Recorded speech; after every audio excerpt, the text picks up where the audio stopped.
শীতের সিজনে শীতের সবজি না হলে হয়? এরকম সবজি যদি সকালবেলা রুটি বা পরোটা বা লুচির সাথে হয় তাই তো একদমই জমে যাবে। আবার যদি হয় ধনিয়া পাতা পাঁচফোড়নের গুঁড়া দিয়ে, তাহলে তো কোনো কথাই নেই। এরকম হালকা মশলায় এরকম সবজি বা ভাজি যেটাই বলি না কেন, এতটাই মজা বা টেস্টি হয় খেতে। বিসমিল্লাহির রহমানির রহিম। আসসালামু আলাইকুম বন্ধুরা, কেমন আছেন? আশা করি ভালো আছেন। আমিও ভালো আছি। দেশ এবং দেশের বাইরের থেকে যারাই আমার এই ভিডিওটা দেখতেছেন তাদেরকে আমার রান্নাঘরে স্বাগতম।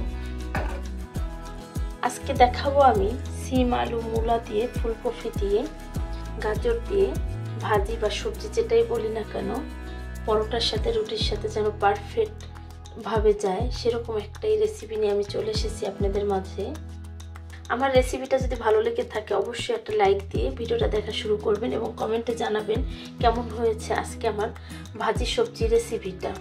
চলুন দেখে নেওয়া যাক কি কি উপকরণ লাগতেছে আজকে আমার এরকম একটা সবজি রেসিপির জন্য।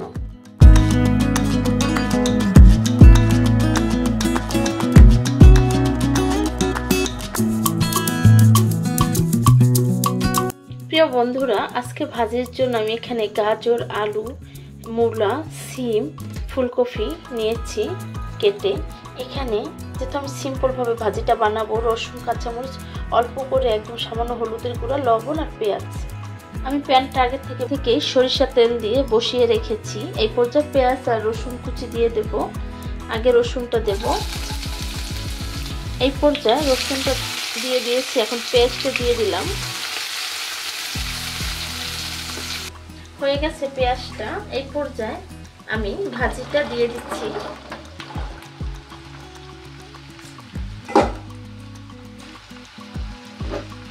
এখন বাদবাকি পেঁয়াজ, হলুদ, লবণটা দিয়ে দেব।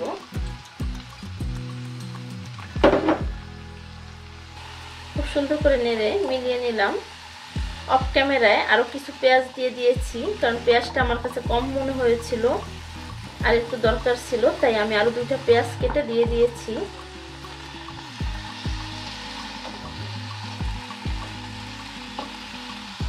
আমি কিছুক্ষণের জন্য ঢেকে দেব।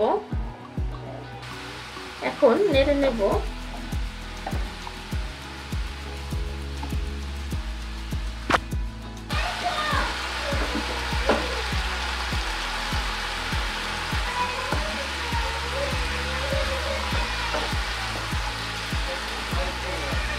ঢাকনাটা উঠিয়ে আমি একটু নেড়ে নিচ্ছি।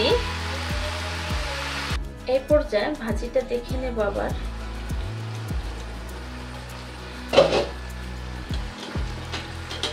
আমি অফ ক্যামেরায় কিন্তু নেড়ে নিয়েছি কয়েকবার, কারণ এতবার দেখালে ভিডিও অনেক বড় হয়ে যাবে। যদিও আমার ভিডিওটা আজকে খুবই ছোট, তারপরেও আমি এতটা শেয়ার করতে পারি নাই ব্যস্ততার কারণে।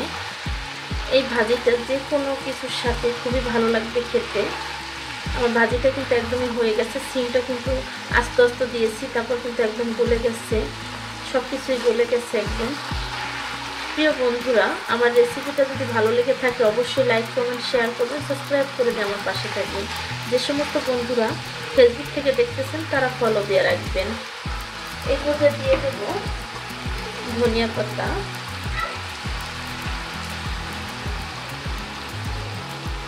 খুব সুন্দর করে নেড়ে দেব। আপনারা চাইলে ভাজিতে জিরার গুঁড়ো দিতে পারেন, তো আমি সবসময় একটু ব্যতিক্রমভাবেই যে কোনো রেসিপি করার চেষ্টা করি।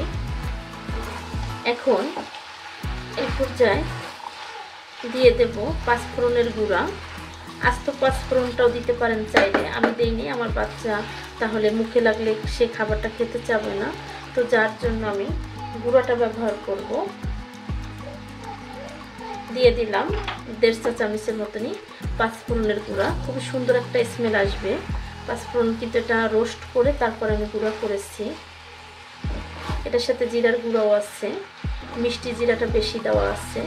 তো এভাবে যদি পাঁচফোড়নের গুঁড়া করা যায় টেস্টটা কিন্তু খুবই ভালো আসে, দারুণ আসে।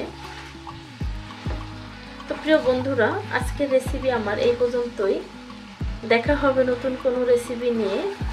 ভালো থাকবেন, সুস্থ থাকবেন। আসসালামু আলাইকুম, আল্লাহ হাফেজ।